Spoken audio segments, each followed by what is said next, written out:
friends, welcome back to my channel. So if my outfit slash makeup looks vaguely familiar, it's because it is. I'm pre-filming a video for today because I'm going to be in LA for Gen Beauty, so I wanted to make sure that I did not slack for you guys and miss posting a Monday video, even though on Monday I will be pretty much on an airplane all day. So this video is something I've been wanting to film for a really long time, and I just have been waiting to see where it would fit into my posting schedule, and I feel like finally the moment has arrived. We are going to chat about products that YouTube has made me buy. So as a beauty blogger slash YouTuber, obviously I watch a lot of videos, I read a lot of blogs, I follow a lot of people, so I'm constantly hearing their reviews, hearing what's good, and it definitely to some extent influences the purchases that I make. I was actually surprised at how many products I could not include this video because I only wanted to include things that I either A, purchased with my own money, and B, specifically bought from the recommendation of someone on YouTube alone. If it was somebody who is a blogger that does not do YouTube, that I just read their blog, I did not include those products. I may do that in a future video. But in terms of things that like YouTube alone was the sole impetus for me going out and spending my money, there was like still a pretty decent chunk of things, but a lot of it I actually was not influenced by YouTube, so I was pretty impressed with myself. A lot of the things that I buy is because I haven't seen anybody else talking about them and I'm curious. I like to hunt the drugstore. You guys know I just posted a drugstore haul recently. I just like to go out there and experiment and see what looks cool. So truthfully, I feel like I have a healthy mix of stuff that other people have influenced me to buy and stuff that I am just curious about on my own. So anyway, I'm going to stop rambling because there's a lot of products to talk about. So let's get into products YouTube made me buy. So why don't we start out with foundations, because that seems like the logical place to begin. YouTube definitely is a place where beauty bloggers have lots of opinions about good foundations. There are a lot I've heard about that I have not tried, but a few big ones that everyone and their mom talks about that I got sucked into the hype, and actually all of these three products I really like a lot. The first is the L'Oreal Infallible Pro Matte Foundation. I don't know if you guys remember when this launched, but I feel like every YouTuber was wearing this foundation, and even ones with dry skin were like, maybe it'll work for me. And honestly, for me, as someone with oily to combination skin, I do really like this foundation. It does give your skin a very nice matte finish, but it's not totally flat, which I appreciate. The only thing I will say is that this will cling to dry patches, so you want to make sure your skin is well exfoliated, or if you're very dry, you probably will not like this. Also, I think over time it dries my skin out if I wear this too many days in a row, so I really like to save this for special occasions when I want my skin to look very flawless and I want my makeup to last all night without going anywhere. It is very good for that. On the complete opposite end of the spectrum is the Milani Conceal and Perfect 2-in-1 Foundation and Concealer. This one is got a really nice natural sort of finish. It's very full coverage and it's really hydrating on the skin. If you don't like that dewy luminous look, you could definitely want to set this baby down with powder. But I feel like, I'm trying to remember who was the first person that got me to buy this. I know that Tati, Glam Life Guru, loves this foundation, and I know I trust her product recommendations. Her makeup looks flawless 24/7. But yeah, I think Kathleen Lights also tried this. There's been a few different YouTubers who have also fallen in love with this foundation. I think it is bomb, and it's $10. Seriously, you cannot beat it for the price. And then of course my beloved IT Cosmetics Your Skin But Better CC Plus Color Correcting Full Coverage Cream. Longest name in the history of the planet, but this is probably my hands down favorite base of life. It has SPF 50, so it protects my skin from the sun. It uses all physical sunscreens. It makes your skin look so beautiful, and it has really great ingredients in it that I don't find break me out and actually make my skin look better over time. It is just the bomb. And I know that Anna from the Anna Edit, she is a UK beauty blogger. She also loves this product to death, and I remember her talking about it and using it, and I think I had a sample, and then I went out and bought the full size, and that was the best decision I ever made because I love this stuff and I think it is great. Now I only have one bronzer to share, but I'll give you guys a guess which one it is. Have you guessed yet? The Physicians Formula Butter Bronzer. Whose YouTube made me buy it video and does not include this product? I mean, let's be serious. This thing has been hyped to death, but it's for good reason, because it smells delicious and it is like a beautiful, natural looking flush on, I would say, like fair to light complexions. If you're medium to deep, this may not be deep enough for you. It might not have enough pigmentation, which is really a shame, because Physicians Formula, I feel like, does not do a great job of catering to people with deeper skin tones. Gotta get on that Physicians Formula. Gotta appreciate some diversity up in here. Again, I know Kathleen raves about this bronzer. She definitely was one of the reasons why I got this. And I think Rachel from Rach Loves, I'm pretty sure she's also talked about this product as well. But I just knew when I saw everybody using it on YouTube, I had to go out and get it, and I love it. There's also one primer that YouTube definitely made me buy.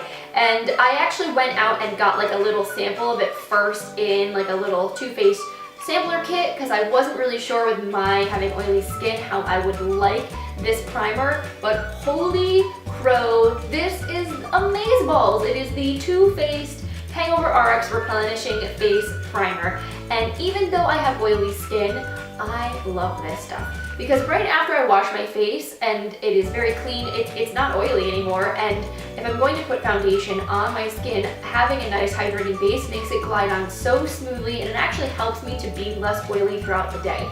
So that's why I really love this.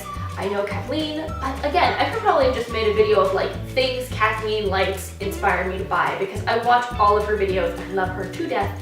And I know that she also really likes this primer, but it smells like coconuts. It's very moisturizing, but it's not greasy or heavy at all on the skin. So even if you have oily or combination skin, you may actually really like this. Another one, this is another one that I feel like YouTube has made everyone want to buy this. This is the Champagne Split from Becca Cosmetics. It was part of the Champagne Pop collection that Jaclyn Hill launched. And just look at this beautiful, just shimmery, gorgeous, glowy goodness right here. This is the Flower Child and Champagne Pop duo, and Jaclyn Hill basically created Champagne Pop. It is her baby, and it is a stunning, stunning highlight for all of what anyone can say about the whole collection and any of the drama around the launch and how difficult it was to get some of these products.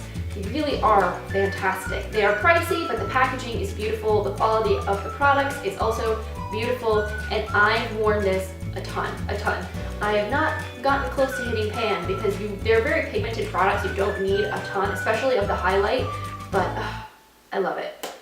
Love it to death. Jaclyn, you are a glowing goddess, and I am so appreciative for the fact that you created this for all of us. Now, on the way more affordable end, I actually got this blush on the recommendation of Sarah Therese. She is also a YouTuber. She's maybe a little less well-known than like Jaclyn Hill is, but her channel is amazing. She's super, super sweet. You should definitely check her videos out. And she was doing a video about her favorite face products, and she mentioned this blush from Physicians Formula, which is something that like nobody has talked about and is totally underrated, I think, but it gives you the most beautiful and natural glow to your cheeks. This is their Mineral Wear blush. Now this one is the natural version. I think there might be multiple shades of this particular blush, but I really like this one because it's a very neutral pink. It's not too bright, it's not too rosy, it's not too brown, it's just like the perfect natural blush. And this formula has no talc, so if you're sensitive to talc, you might really like this. And it also has SPF 30, which I thought was kind of cool. Not that you really need SPF in your blush, but hey, I guess it doesn't hurt. So I don't know if this next product is technically cheating or not, because I technically did not buy this myself. I had someone go and buy it for me because it's only sold in the UK, and I do not live in the UK and I've never been to the UK, so I had someone pick it up for me and send it to me, but I did specifically ask for it. So I'll let you guys make the judgment call as to whether or not I'm cheating by including this. But I wanted it because so many people on YouTube rave about these sleek highlighting palettes. So I had told my friend either get me the Solstice one or this one, which is the Cleopatra's Kiss. She couldn't find the Solstice one, so she got me the Cleopatra's Kiss version. This is what it looks like. And the shades are really beautiful in the pan. Like, they're all very gorgeous, champagne-y, bronzy, sparkly highlighting shades. So I did really like this upon first glance, and also the packaging is gorgeous. It's gold and it's shiny, and for like a $10 palette, it's really nice. But the quality of these highlights really did not impress me. I was actually really bummed out by how these performed. They were very glittery, they were very chunky, they were not smooth, they didn't have like really nice buttery pigmentation, they're just kind of blah. So I feel like this is like, of all the things that YouTube made me really excited about, like this was the biggest letdown for me because I wanted to love this so much. It's so freaking pretty and I just was, no, it's not good. All right, moving along, let's pick another one that everyone and their mom will not be surprised about at all that YouTube made me buy. And that is the Too Faced Sweet Peach palette. Holy drama, Batman. There has been so much slack around the relaunch of this palette. The first time this came out in the summer of 2016, it was like off the shelves within a matter of days. It was so difficult to get your hands on. So Too Faced decided to bring it back for Christmas time, and again, there was issues, people not getting their palettes and people wanting them for Christmas and not getting them in time for Christmas, and I don't know. I got very fortunate. I was able to order mine from Ulta. I got mine before Christmas. It came all in one piece and the quality of it is lovely. I have to say, I do really like this palette a lot. It smells like peaches. It's fantastic. It may not be everybody's cup of tea, but I really enjoy it. I feel like the color selection in this palette is not anything to write home about, if I'm being 100% honest. I mean, it's a lot of mid-tone brown shades. There's not like a huge ton of variety. Like, there are some really gorgeous looks you can create with this palette. Do not get me wrong, I've been using this a ton and I really like the looks I've created, but they're shadows that you probably will be able to find in other palettes. So I guess the short version is that this is a beautiful palette. The eyeshadows are great. I like using this a lot. But do not fret if you cannot get your hands on this, because there are a ton of other amazing eyeshadow palettes out there that will do a lot of the same things for you. Also, watch my review/tutorial comparing this with the Makeup Revolution Neutral versus Neutrals palette. I think it's worth seeing that you can create basically the same look from this palette as a $10 palette and you can't tell the difference. So this next one was in my best of 2016 makeup. This was in like everyone's best of 2016 makeup because it's so good. And when I saw everybody talking about it on YouTube, I had to go out and buy it. And I happened to be one of those lucky people that like I caught it early. Like I remember seeing people talk about it on YouTube. I don't remember if it was Lustrelux or Nikki Tutorials or who exactly it was that was using it, but it was like when it very first launched, I saw someone using it in a tutorial and I was like, ooh, I need to get that. And it was before everyone and their mom rushed to Ulta to pick it up, so I was able to like get it in store when the display was still fully stocked. And then I felt like 2 weeks later it was gone, and then it was out of stock for months. Have you guessed what it is I'm talking about yet? The Tarte Shape Tape. It is finally back in stock as far as I know at Ulta, and I think they've released new colors of this as well, which is great. So I have to figure out, I don't even know if they make a light medium anymore or if it's something called something different. I'm gonna have to go to Ulta and swatch the new shades to figure out which one exactly is right for me. But in the old version, I wore light medium, and this is what I'm wearing on my face, under my under eyes right now. It's just a freaking amazing concealer. Nothing tops this. It's why everyone and their mother raves and raves about it. It covers very well. It's very pigmented, but it is not too heavy. It sets down beautifully, it blends beautifully. It's just like everything you could possibly want from a concealer in one little tube. So I feel like I was the last kid to the party with this product.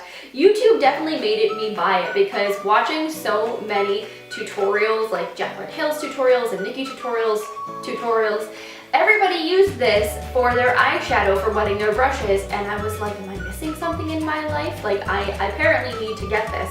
And it is a MAC Fix Plus. So this is just a little travel size because I wasn't sure how I was gonna like it, so I didn't want to buy a huge bottle right off the bat. As you can see, I haven't used a ton of it yet because I do use it sparingly. I don't use it so much for, setting my face. I actually use this more for wetting my brushes when I'm applying eyeshadow or I want to foil eyeshadow pigments or things like that. And I will say that it does work well. I like it, but it probably works just as well as many other setting sprays or as water in like a spray bottle. So is it worth the money? Some people probably will tell you 100% yes. I am not 1000% convinced of that. I feel like at some point I need to do like a proper setting spray trial because I have quite a few different ones and see if there's really any noticeable difference in how they all work. So let me know if that's something you want to see. Post it in the comments down below. We're getting to the end there, people. All right, this is a classic product. This is actually a brand new one. I just got this, and it is the Beauty Blender. What beauty guru does not love the Beauty Blender? I mean, let's be serious. There probably is somebody, but just about every single one has used and or loved the Beauty Blender at some point in one of their videos. And originally, I'm pretty sure the very first Beauty Blender I ever got, I got from a Birchbox set. Not like my monthly box, but Birchbox curates these little boxes with a bunch of full-size products, and usually they range anywhere from like $40 to $60 and have like $200 to $300 worth of product in them. They're such a great buy, and I had seen one that had the Beauty Blender, and I was like, you know what? I've always wanted to try that. There were some other products in that box that I also wanted to get, so it made sense. It was like, one Beauty Blender by itself is worth $20, so why not spend, you know, $40 and get all this other stuff as well. So I will say, I've tried a ton of different makeup sponges now, and the Beauty Blender is great. Like, there's no denying the Beauty Blender is great. It is very expensive though. I honestly feel like for $20, is it worth it? I don't really know. Again, I got this as part of a sampler set, so it was like I couldn't resist. I might as well, if I'm gonna get a Beauty Blender for like a fraction of the cost, then yeah, sure, why not? They're great. But would I go and spend $20 when I could get one just as good for half the price? I don't know. The new NYX blending sponge I picked up, I love that one. I think it's great. I think that it is definitely underhyped. Like, I haven't heard anybody else talking about it, but I think that it's very, very good, and it is available at Ulta now. So if you do not want to shell out $20 for a Beauty Blender, shell out $8, get yourself the NYX sponge, try it out. Good. So we are down to the end. I have 2 lip products to share with you guys that YouTube totally made me buy. The first was something that launched this summer, and I remember watching Fleur de Force's video where she went to the Lancôme launch party in Paris, and I'm pretty sure Estee, her channel used to be Essie Button, I think she's just Estee Lalonde now. She kind of like revamped her channel, but it is the Lancôme Juicy Shakers. These were a big hit this summer. A lot of bloggers on YouTube were talking about them. And part of this, honestly, I think is just the novelty of the packaging. They're little cocktail shakers. They're really cute. There's a ton of different colors and scents. So they have a very, very light pigment to them. To be honest, it's very difficult on the lips to tell much of a difference between the majority of the shades. But you know, it has that cute novelty of like, this one is called Apricot, so it has an apricot fragrance to it. They have another one that's called Piece of Cake, and they have, oh my god, I think they have like a lemony one and a minty one, and there's just like a whole, like maybe like 15 or 20 different shades you can pick from. So as a whole, the range is really fun. I mean, do I think this is the most amazing lip product I've ever used in my life? No. It's an oil. It does feel a little bit greasy on the lips. And sometimes I feel like this gets you in that cycle of like, you put it on, it feels hydrating, but as it wears off, your lips feel drier, so you need to put on more. Do you know what I'm saying? So, do I love this? I don't know. I think it looks cute on my vanity. Every once in a while, I get the urge to pull it out and use it. Over the summer, I had this in my purse a lot, but I don't know. It's still a little expensive. It's like 20 bucks. So it's one of those things where it's like, it's fun. If you want to treat yourself, go for it, but you won't be missing out on life if you don't buy this product. And last, but certainly not least, this product I remember seeing a ton of people on YouTube use, and it looked so beautiful. And then I was at Gen Beauty with my friend Gigi, and we saw the Jouer booth, and she was like, I need to get Skinny Dip. I don't have Skinny Dip, I need it in my life, and she kind of egged me on into getting it because it was sort of like, I don't know, I had seen a lot of people using it, and I wasn't sure if it was something that I needed to have in my life. Like, once we were there and it was in front of me and I was actually looking at it, I was like, yeah, I think this needs to happen. So the Jouer Skinny Dip is a lip topper. So it's not really a gloss or a liquid lipstick. It has a very interesting texture to it. It almost feels like a liquid lipstick when it is applied, but it doesn't completely dry down. It's not sticky or tacky or anything like that. It just sort of glides on, and it has a really glittery, pearlescent finish to it. So I just want to swatch this for you guys, because like, if you haven't seen Skinny Dip in action, it's just so gorgeous. It's just, it's stunning. And it really does just make your lips glow and look beautiful. It looks really nice, especially over like a nude lipstick. And even over a red like this, you can add like a really nice dimensional shine. So I feel like this is one of those super unique products. I had nothing like this in my collection, and I'm really glad that I own it. So thank you, YouTube, for making me buy this product. So that was a lot. I feel like when I consider my makeup collection as a whole, that's just a fraction of things, but still was quite a bit of stuff that YouTube definitely egged me on to buy. I would love to hear in the comments down below products that YouTube made you buy, or if by any chance there was any product I made you buy. I would love to know if I have steered you in the right direction. That would be so awesome. I would feel so good about that. That's like why I'm here on YouTube. So thank you guys so much for watching this video. If you enjoyed it, please give it a thumbs up. I really appreciate your support. And if you're new to my channel, make sure you click that subscribe button before you go and turn on notifications. I post new videos every Monday and Friday. So I hope you guys have an awesome rest of your week, and I will see you in Friday's video. Bye.